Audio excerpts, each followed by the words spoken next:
Bismillahirrahmanirrahim. Assalamualaikum warahmatullahi wabarakatuh. Selamat malam teman-teman semua. Perkenalkan, nama saya Nur Rahayu, biasa dipanggilnya Nure. Saya tutor di Ingenio, tutor berklinik di Ingenio. Mudah-mudahan teman-teman semua dalam keadaan sehat walafiat semuanya. Pada kesempatan kali ini, saya akan menjelaskan mengenai serba-serbi pendidikan kedokteran di Fakultas Kedokteran Unjani. Oh iya, saya adalah alumni dari FK Unjani. Saya angkatan 2011. Maka dari itu saya akan coba menjelaskan mengenai pendidikan di sana itu alurnya seperti apa. Mungkin ada teman-teman yang udah mulai tahu sedikit-sedikit atau mungkin ada yang masih bingung. Saya akan coba menjelaskan. Baik, saya izin share screen ya teman-teman. Baik, ini judulnya adalah 101 Study Hacks for Medical Students. Mungkin pada kesempatan kali ini yang saya akan jelaskan adalah di Fakultas Kedokteran Unjani atau Universitas Jenderal Ahmad Yani. Nah, ini adalah kurang lebih alur yang akan teman-teman jalani kalau teman-teman menjalani ke pendidikan kedokteran di FK Unjani. Sebetulnya mungkin hampir sama ya, di FK manapun seperti ini, mungkin akan agak berbeda di lama waktu pendidikannya. Karena itu kan kadang berbeda-beda setiap universitas. Mungkin tapi alurnya kurang lebih seperti ini ya semuanya.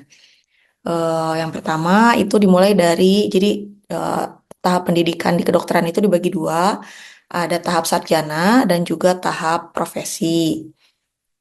Untuk yang tahap sarjana, ini di FK Unjani sendiri terdiri dari 7 semester atau 3,5 tahun berarti ya. Nah, setelah tahap sarjana itu selesai, selanjutnya teman-teman akan membuat skripsi. Kalau misalkan skripsinya sudah selesai, teman-teman sudah sidang, dari 7 semester ini sudah lulus semua bloknya, teman-teman akan yudisium sarjana. Setelah yudisium, itu akan ada wisuda.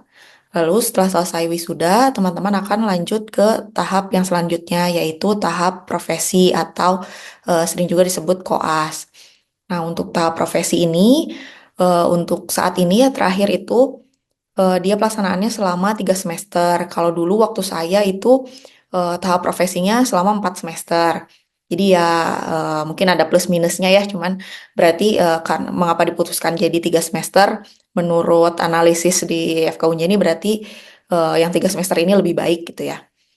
Lalu nanti dalam tahap profesi itu akan ada stase-stase namanya. Kalau teman-teman udah lulus semua stasenya, teman-teman akan menjalani yudisium profesi. Nah, setelah yudisium profesi itu belum selesai nih tahapannya. Ada lagi namanya yaitu UKM PPD atau Uji Kompetensi Mahasiswa Pendidikan Profesi Dokter.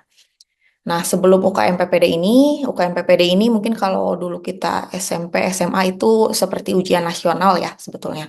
Jadi semua mahasiswa FK di Indonesia itu harus menjalani UKM PPD ini dan harus lulus dulu UKM PPD baru bisa menjadi dokter gitu. Nah, sebelum UKM PPD ini, kalau di FK Unjani, itu ada yang namanya ujian kompre dan TOIQ. Ini tuh digunakan sebagai bentuk untuk menyaring mungkin ya, supaya dan mempersiapkan juga supaya para mahasiswa itu lebih siap saat menjalani UKM PPD. Karena kan kalau misalkan kita kurang persiapan nih, terus langsung UKM PPD, itu kan sifatnya nasional ya. Dan dia itu ada batas seperti mengulang itu ada batasnya ya berapa kali baru bisa gitu. Nah, jadi daripada gagal saat UKM PPD, lebih baik dimatangkan dulu di kampus. Ketika sudah siap, baru bisa mengikuti UKM PPD. Nanti saya akan jelaskan kemudian seperti apa syaratnya ujian kompre dan TOIQ ini supaya bisa mengikuti UKM PPD. Lalu jika teman-teman sudah mengikuti UKM PPD dan lulus, nah teman-teman baru bisa mengikuti wisuda profesi dan sumpah dokter. Setelah itu teman-teman lulus deh jadi dokter. Tuh. Nah, sekarang kita coba breakdown satu persatu ya. Untuk yang pertama ini yang tahap sarjana terlebih dahulu. Oke. Tahap sarjana itu dibagi menjadi 2 tahap. Ada tahap 1 dan tahap 2. Tahap 1 itu adalah pendidikan dasar. Jadi ilmu-ilmu dasar lah ya. belum yang spesifik ke arah kedokteran. Lalu untuk yang tahap 2 ini sudah mulai belajar tentang ilmu kedokteran. Tahap 2 ini dibagi menjadi 2A dan 2B. Yang 2 itu yaitu landasan umum ilmu kedokteran atau kita biasa sebut dengan istilah biomedik. Lalu yang 2B adalah sistem terintegrasi. Jadi di sini dibagi menjadi beberapa sistem jadi sebetulnya kan dalam 7 semester itu dibagi menjadi blok-blok ya. Jadi dalam satu semester itu ada 3 blok. Nah, blok-bloknya itu kalau yang untuk sistem berarti blok sistem, misalkan kayak sistem respirasi atau sistem gastrointestinal, misalkan seperti itu. Lalu diakhiri dengan skripsi yang tadi ya, yang sudah saya sebutkan sebelumnya. Nah, ini sebagai gambaran untuk yang tahap 1 tadi kan pendidikan dasar. Di sini terdiri dari 3 blok. Untuk blok yang pertama itu yaitu keterampilan belajar, kemampuan bahasa Inggris, dasar profesionalisme. Nah, blok 1 ini, jadi biasanya sih sama ya. Dalam satu semester itu kan dibagi menjadi 3 blok. Blok yang pertamanya itu 6 minggu atau sebulan setengah. Nah, blok yang keduanya itu 4 minggu dan blok yang terakhirnya adalah 8 minggu. Nah, tapi selain 3 blok tadi, itu ada juga tambahan-tambahan mata kuliah penambahan yang lain. Untuk yang di tahap 1 ini, tambahannya adalah dasar-dasar kepemimpinan dan agama. Gitu. Nah, nanti setelah selesai pendidikan dasar ini, teman-teman akan masuk ke tahap 2 yang tadi itu ya, yang biomedik itu. Jadi di sini biomediknya dibagi menjadi 4 blok. Biomedik itu ada apa aja? Biomedik itu ada anatomi, lalu ada fisiologi, ada histologi, lalu ada mikrobiologi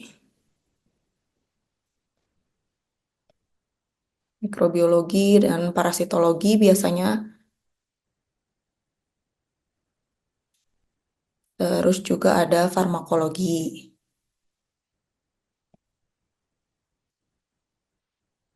Nah, yang anatomi ini adalah belajar tentang organ ya, organ tubuh manusia, lalu fisiologi adalah fungsi tubuh manusia, histologi itu tentang sel-sel, lalu mikrobiologi dan parasitologi itu tentang agen-agen yang bisa menyebabkan penyakit di tubuh kita seperti virus, lalu bakteri, kuman, dan parasit di sana.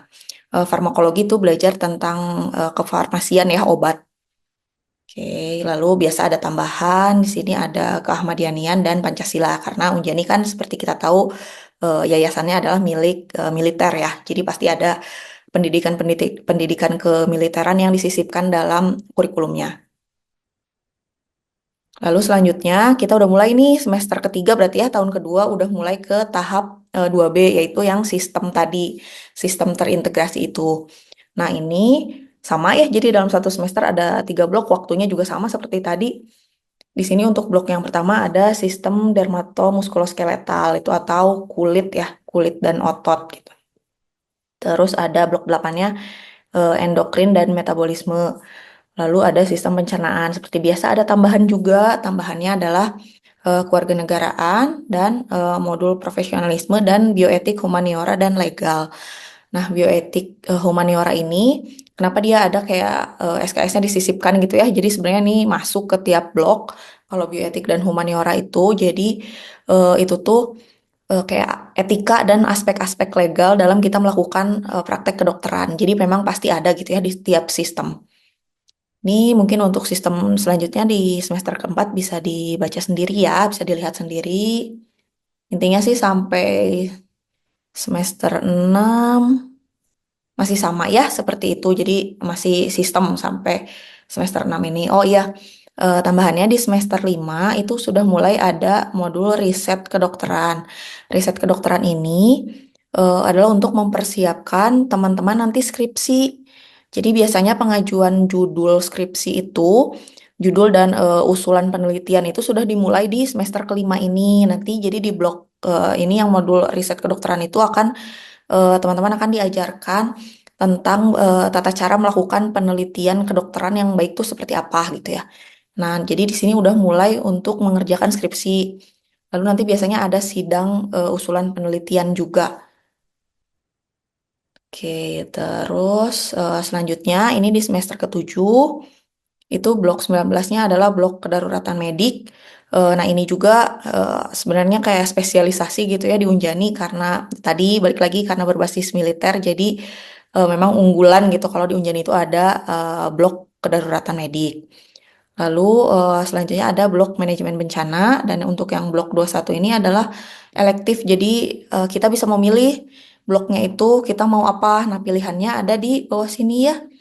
Pilihannya bisa kedokteran militer, bisa estetika, entrepreneur, kesehatan tradisional, atau kedokteran gigi. Jadi, mangga nanti teman-teman memilih sesuai minat teman-teman kemana gitu. Nah, setelah itu terakhir adalah skripsi. Jadi, sebetulnya sih untuk skripsi itu pengerjaannya kan sudah berjalan dari tadi yang semester 5 itu, setelah kita selesai sidang proposal atau usulan penelitian, kita kan udah mulai penelitiannya. Nah, tergantung masa penelitian kita tuh berapa lama. Di akhir ini nanti kita akan melakukan kalau sudah selesai penelitiannya, sudah memenuhi syarat, nanti kita maju untuk sidang skripsinya itu, sidang hasil akhir penelitiannya seperti apa. Setelah selesai semua rangkaian itu, semua bloknya lulus, teman-teman udah selesai untuk yang tahap sarjana.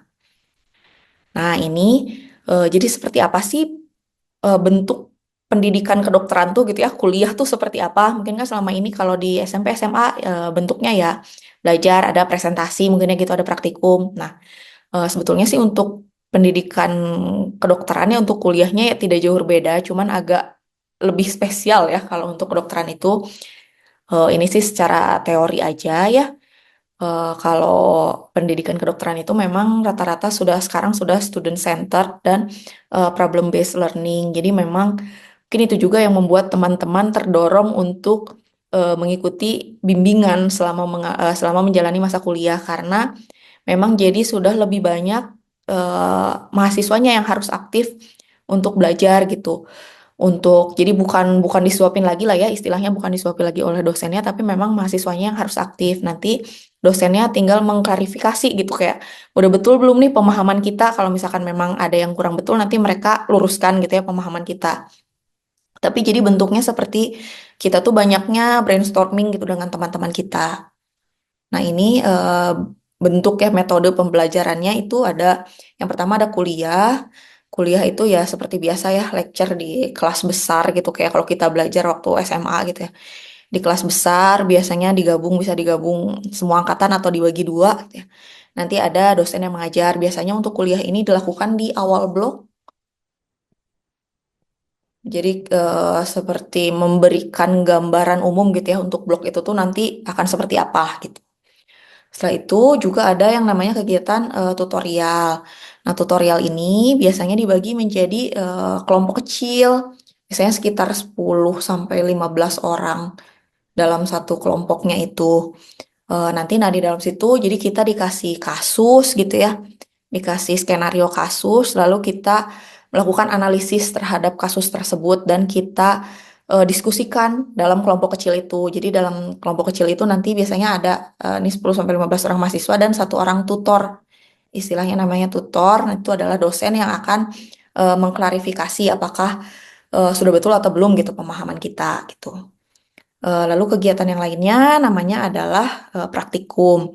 Praktikum ini tadi sesuai dengan lab yang ada di biomedik itu. Anatomi, terus fisiologi gitu ya,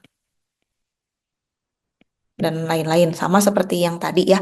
Untuk praktikum ini jadi ada laboratoriumnya. Nanti kita akan masuk ke kelas itu. Biasanya dari satu angkatan dibagi lagi. Jadi paling dalam satu kelas itu sekitar 40 orang lah, 40 sampai 50 orang dalam satu kelasnya. Lalu selanjutnya ada yang namanya keterampilan medik. Nah, keterampilan medik ini bentuknya hampir sama seperti tutorial. Jadi kelasnya kelompok yang kecil ya, kayak 10 sampai 15 orang dan kelompoknya juga biasanya sama dengan kelompok tutorial. Nanti keterampilan medik ini kita belajar misalkan nih kalau awal-awal cara melakukan pengukuran tekanan darah gitu, menimbang berat badan kayak gitu-gitu. Nanti kalau udah mulai masuk blok ada kayak belajar hacking ya, belajar jahit, belajar KB, seperti itulah. Pokoknya lebih ke tindakan ya ini, lebih ke tindakan medis kita belajar. Nah, terus yang terakhir ada pembelajaran luar kelas. Nah, biasanya ini tidak setiap blok ada PLK ini, jadi hanya blok-blok tertentu aja. Misalkan pas lagi blok apa ya, misal lagi blok infeksi gitu ya, ada PLK-nya misalkan mencari jentik nyamuk gitu ya, jentik nyamuk Aedes aegypti gitu. Nanti kita kayak ke rumah-rumah warga, terus cari jentik gitulah. Tergantung dengan bloknya ya, kayak terus atau bisa juga tuh misalkan apa di blok Indra gitu ya, THT.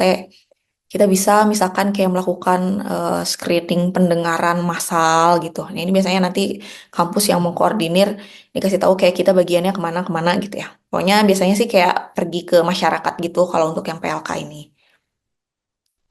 Nah, ini sebagai gambaran aja mungkin ya teman-teman.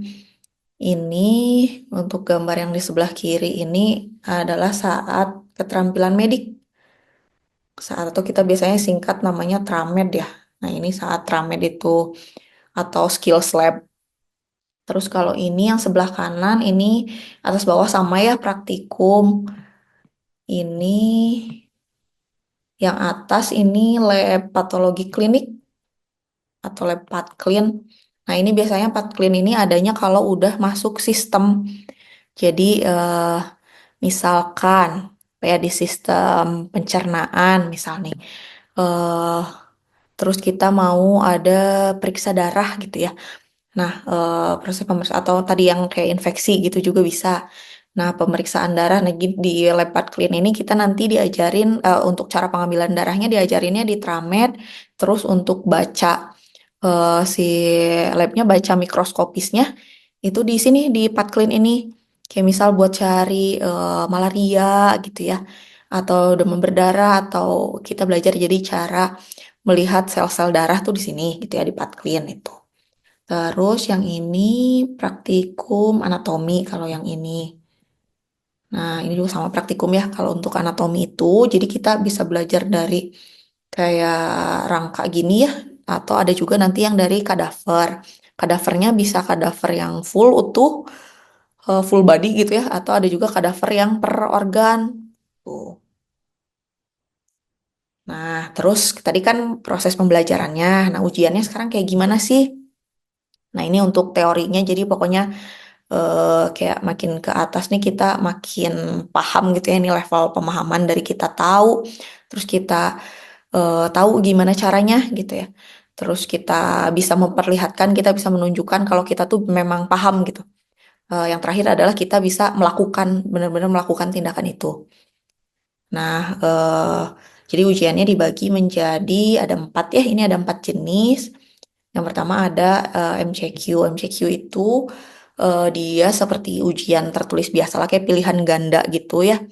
Cuman yang spesial mungkinnya ini jadi memang kita dilatih dari awal masuk FK supaya kita terbiasa mengerjakan soal dengan cepat, kita membaca cepat karena nanti UKM PPD itu dia tuh terdiri dari 200 soal.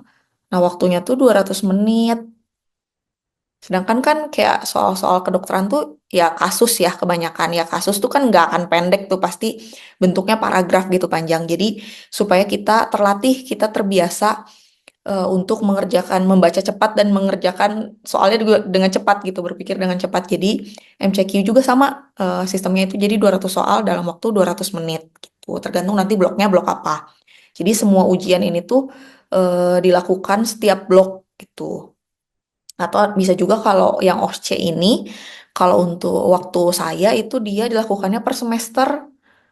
Ini per semester jadi digabung gitu. 3 blok berarti ya, 3 blok digabung OSCE-nya itu di akhir semester gitu. Nah, MCQ kan tadi ya pilihan ganda, lalu ada lagi namanya ini OSOKA. OSOKA itu untuk mengetahui di level yang ini nih, yang oral assessment ini. OSOKA itu jadi ujiannya dari sebenarnya ini tuh kayak apa ya, berhubungan dengan yang pembelajaran linear gitu, dengan yang pembelajaran metode pembelajaran tadi. Osoka ini bentuknya jadi kayak tutorial gitu. Ini tuh kayak ujiannya dari tutorial. Cuman kalau tutorial kan rame-rame nih, kita sekelompok, dosennya satu gitu. Nah kalau Osoka ini ya man to man, bahkan pengujinya bisa dua, kitanya sendiri. Jadi nanti kayak sistemnya kita dikasih kasus, terus kita apa ya, menganalisis kasus itu, kayak mulai dari ini, kita melakukan anamnesis gitu kan, ceritanya ke pasiennya kayak apa aja nih yang mau kita tanya waktu anamnesis, riwayat penyakitnya seperti apa, terus pemeriksaan fisiknya seperti apa, kita tanya tuh ke pengujinya, nanti pengujinya ngasih tahu dia kayak saya demamnya udah berapa hari gitu, terus demamnya apakah terus-terusan atau hilang timbul, terus demamnya apakah tiba-tiba tinggi atau kayak pelan-pelan dia naik gitu. Nah itu kita harus tanya ke pengujinya, nanti pengujinya kasih tahu. Kalau kita nggak tanya, pengujinya nggak akan ngasih tahu gitu. Terus nanti juga kita tanya hasil pemeriksaan fisiknya kayak gimana, terus pemeriksaan labnya kayak gimana. Nanti setelah kita dapat semua informasi itu, kita carilah kayak ini, diagnosisnya kira-kira ke arah apa gitu ya. Terus terapinya harus gimana, kita jelasin kayak perjalanan penyakitnya gimana, etiologinya dari apa gitu. Pokoknya dikupas tuntas lah satu satu kasus itu di sini. Nah, dapat dari mana sih ini kasusnya? Jadi kan kita tuh kayak random gitu ya nanti, kayak dikasih amplop gitu, disuruh milih mau ngambil amplop yang mana gitu ya. Kita nggak tahu tuh dapat kasusnya apa.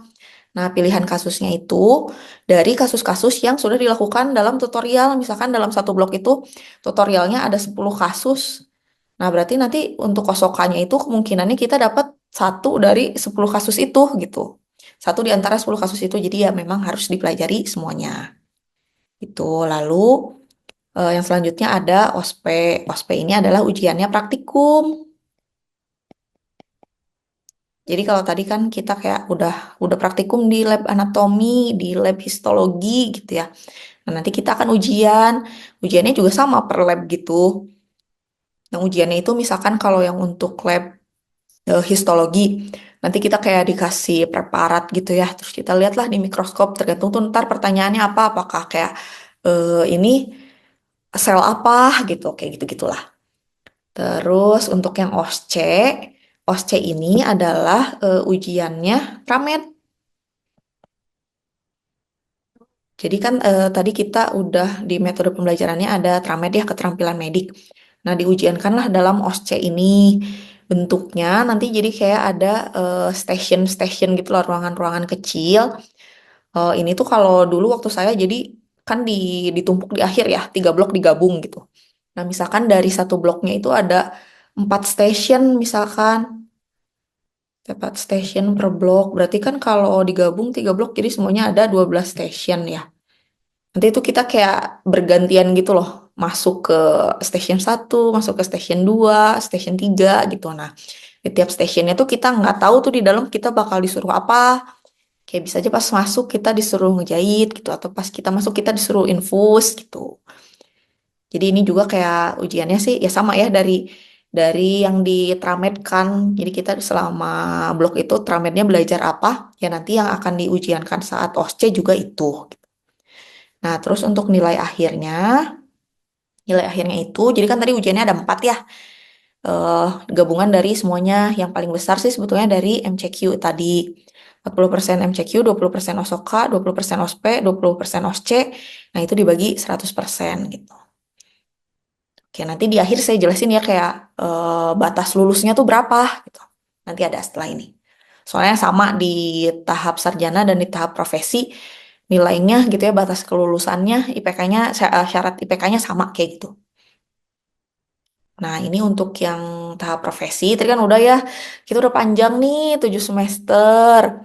Terus udah beres, semua blok udah lulus semua. Terus udah beres, skripsi juga udah sidang lulus. Alhamdulillah beres.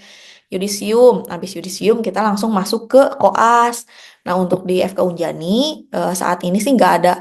Jadi kan mungkin beda-beda ya tiap FK. Untuk di Unjani sendiri saat ini nggak ada, kayak nggak ada tes lagi gitu loh. Untuk mulai rotasi koas tuh ya udah mulai aja, nggak ada tes dulu, nggak ada kayak pembekalan apa dulu lah gitu, nggak ya. Terus untuk rotasinya itu jadi bentuknya sama ya, kalau di koas itu ada istilahnya stase, jadi kayak departemen-departemen bagian gitu.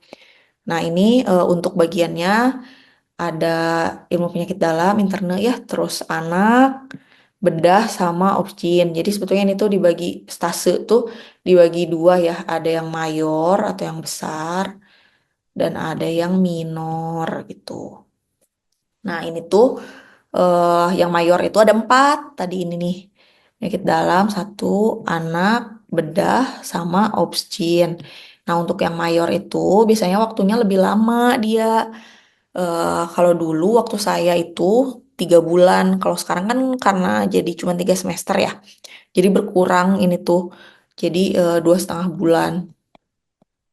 Terus untuk yang stase-stase minor itu yang sisanya ini IKM, kulit, radiologi mata, THT, saraf, jiwa, anes, forensik itu 3 atau sampai 4 minggu per bloknya itu, per stasenya itu gitu. Nah, sistem pembelajarannya koas itu seperti apa? Jadi kalau untuk FK Unjani kita akan koasnya itu jadi yang utamanya rumah sakit pendidikannya adalah Rumah Sakit Dustira. Ini tuh rumah sakit milik TNI AD ya. Terus selain Rumah Sakit Dustira sebetulnya ada juga rumah sakit lainnya gitu. Ada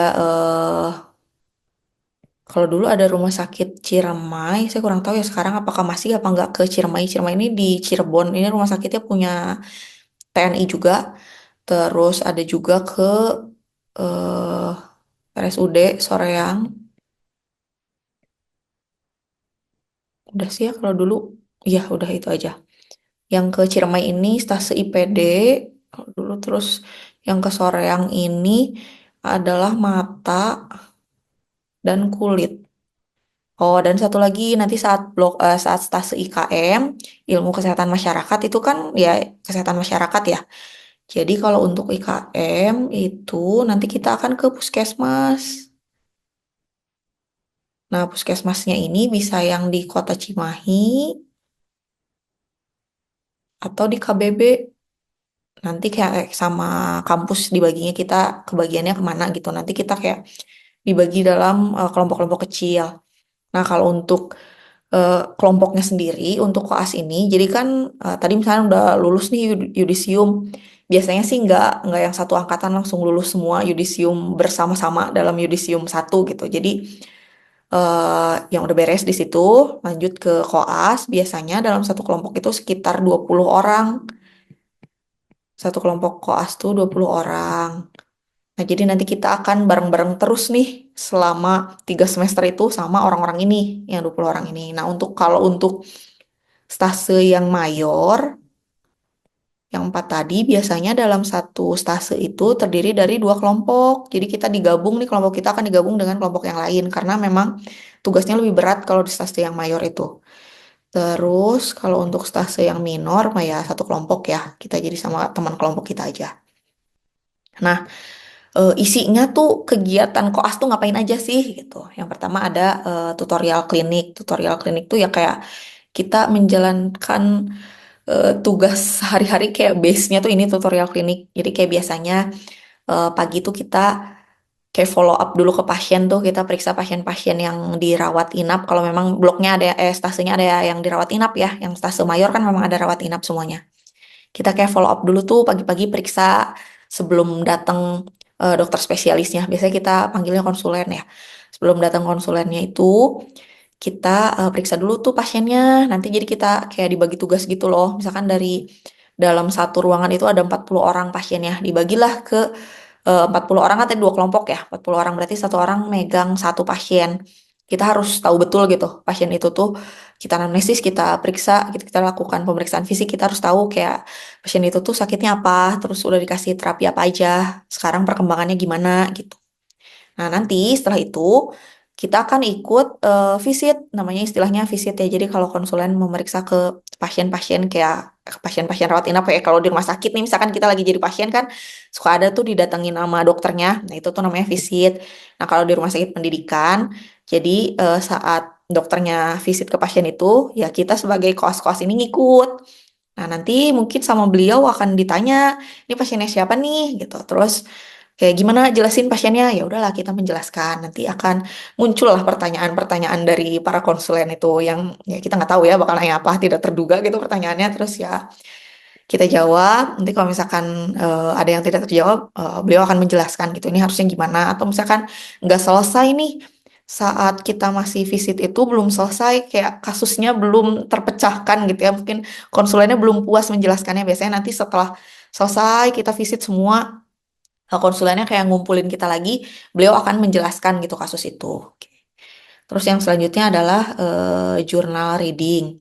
Journal reading ini jadi kayak kita cari jurnal, terus kita ya baca lah namanya jurnal reading ya, kita baca jurnal itu, udah gitu nanti kita presentasikan gitu isi jurnalnya tuh seperti apa sih gitu. Terus nanti ya biasa diskusi dengan teman-teman kelompok, terus diklarifikasi sama konsulennya. Bentuknya sih mirip-mirip kayak tutorial waktu kita di tahap sarjana ya, tapi kalau tutorial kan dikasih kasus, kalau ini kita kayak baca jurnal gitu. Lalu ada yang bedside teaching. Nah, bedside teaching tuh kayak mirip-mirip tadi tuh yang kayak kita ke pasien gitu ya. Cuman biasanya kalau untuk bedside teaching ini lebih ke keterampilan. Jadi kayak kayak tadi kayak tramed gitu loh kalau waktu tahap sarjana ini lebih ke keterampilannya. Jadi misalkan kalau di penyakit dalam tuh kan kayak banyak banget ya bentuk pemeriksaan fisik tuh. Nah, kita kan diajarin di sana. Terus atau mungkin saat stase neuro, misalkan stase saraf, kan kayak kita harus meriksa-meriksa refleks saraf tuh seperti apa gitu ya. Mungkin kalau waktu di sarjana kita kan percobaannya nyobanya ke temen gitu ya, bukan ke pasien asli. Nah, saat koas itu kita akan mencoba ke pasien asli. Jadi kayak kita bisa tahu mana yang normal, mana yang enggak gitu. Situ. Terus ada refleksi kasus atau case report. Nah, ini mirip-mirip sama tutorial waktu kita di tahap sarjana. Cuman kasusnya ini nyata gitu kan. Kalau waktu di sana waktu di sarjana itu kan skenario ya, skenario yang dibuat oleh dosen gitu. Nah, kalau ini jadi kasus nyata yang kita dapatkan dari yang kita follow up sehari-hari nih. Terus kita nanti misalnya diminta untuk presentasi, jadi kita ambil satu kasus, terus kita jelaskan lah gitu ya. Ya kayak waktu Osoka dulu gitu, kayak waktu ujian Osoka kayak gitu. Terus ada lagi namanya kegiatan morning report. Ini biasanya untuk yang jaga. Jadi kita itu kan kalau koas ada tugas jaga ya. Jaganya biasanya jaga malam. Karena kan kayak dari pagi sampai siang kita istilahnya dinas ya namanya. Itu kayak ya ini yang melakukan kegiatan follow up pasien dan lain-lain itu. Atau bimbingan gitu ya. Semua-semua ini kan ini satu, dua, tiga, empat dilakukannya kan di siang hari gitu ya. Nah malamnya gitu kita ada bagian jaga.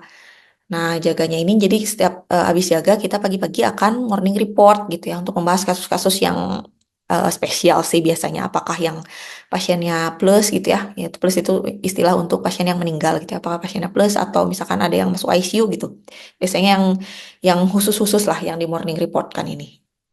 Nah, ini untuk bentuk ujiannya itu ada mini CX, namanya mini CX itu ya untuk melihat keterampilan ya.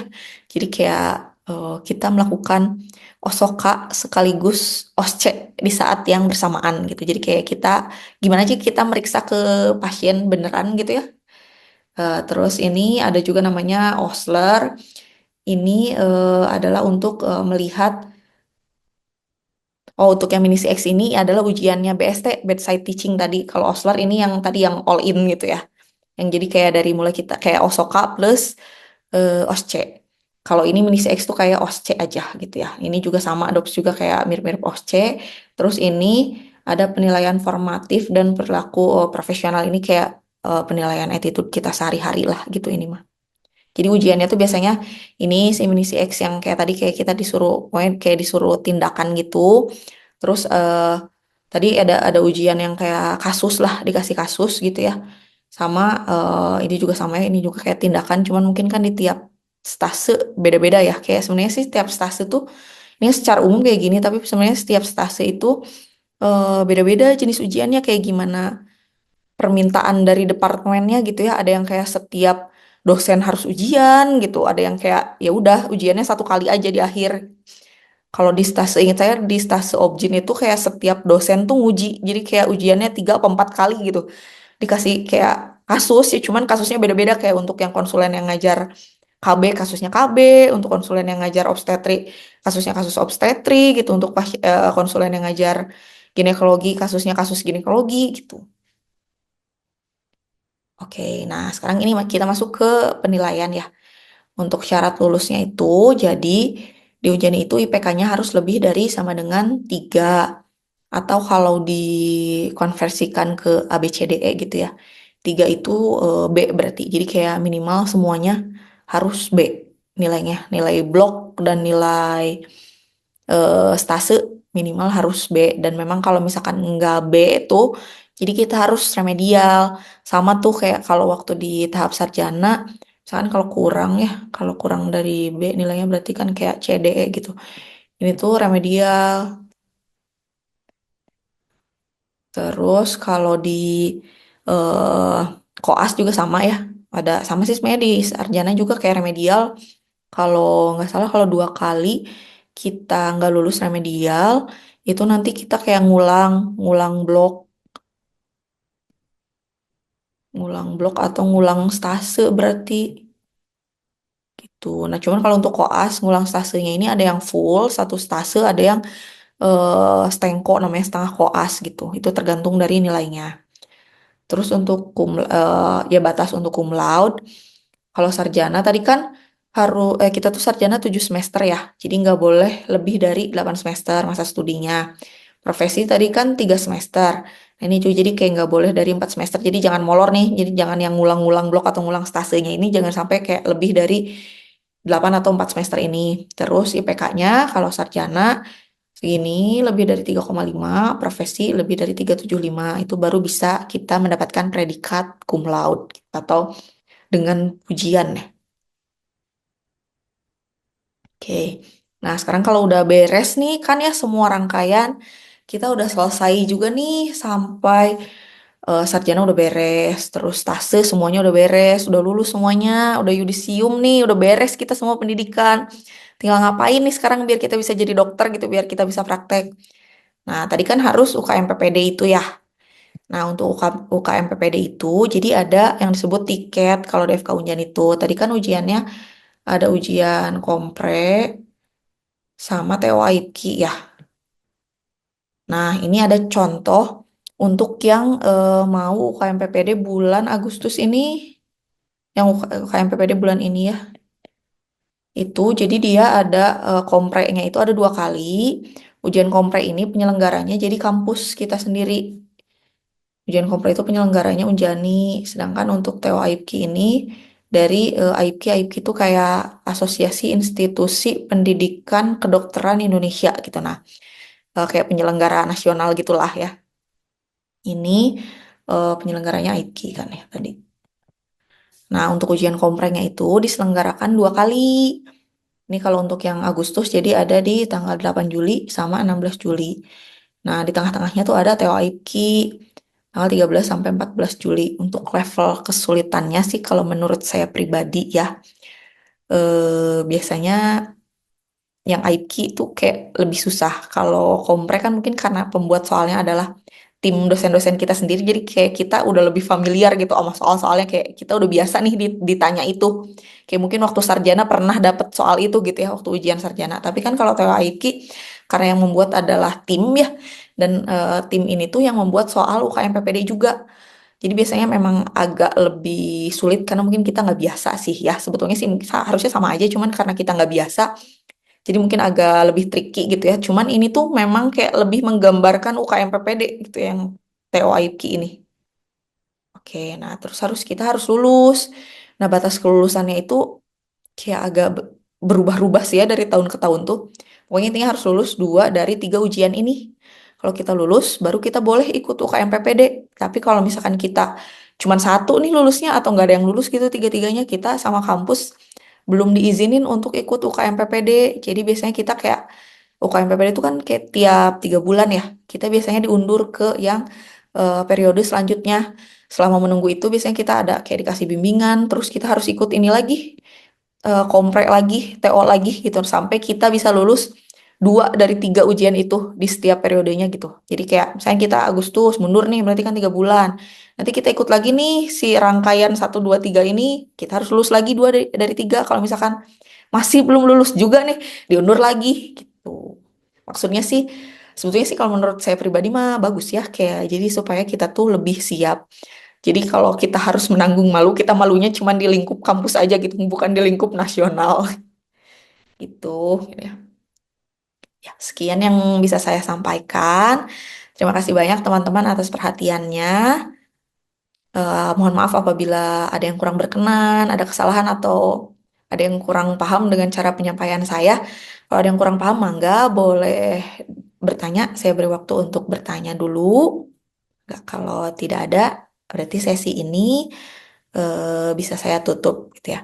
Terima kasih banyak teman-teman atas perhatiannya. Semoga pertemuan kita hari ini bisa membawa manfaat untuk kita semua, untuk teman-teman yang mau masuk FK nih, mudah-mudahan lulus gitu ya, bisa masuk ke FK. Selama di FK perjalanannya lancar, tahap sarjana, tahap profesinya, sampai bisa ikut UKM PPD-nya lancar dan lulus menjadi dokter.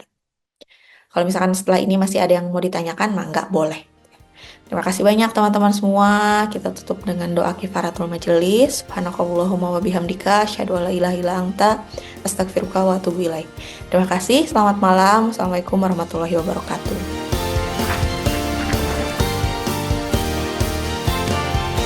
It's not that hard, seriously.